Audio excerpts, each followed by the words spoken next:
Tbilisi residents and most of the rest of Georgia wake up to a cold and snowy election day. Polling stations opened at 9 a.m. as across the country voters are able to elect a new leader in a snap election called by former President and now candidate Mikheil Saakashvili. About 3.3 million voters have a chance to cast ballots for a new president, a decision to join NATO, and a future date for parliamentary elections.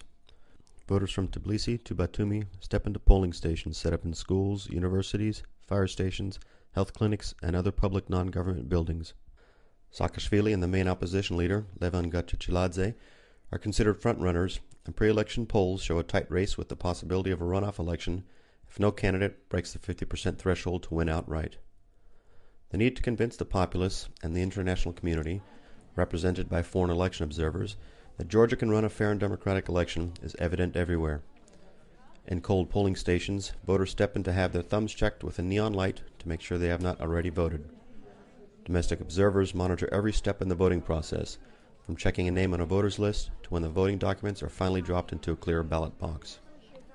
Voters in most polling stations appear to be middle-aged or elderly.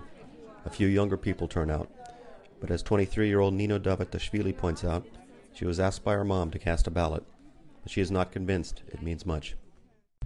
From these elections, people are expecting everything good for our country and everything special for our country, but I don't have hope even. I don't think that Georgian people are now in such situation that no one can help them.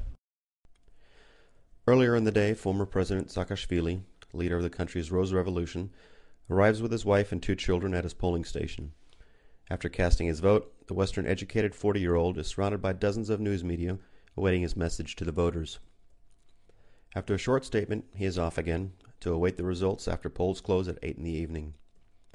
Throughout the day, party workers at the main opposition and at the Saakashvili headquarters deliver briefings and information over suspected voting irregularities. Unless there is a dramatic turnaround in what pre-election polls have shown as a narrow win by Saakashvili, the opposition plans to take to the streets and protest in what they will likely claim to be a rigged or unfair election.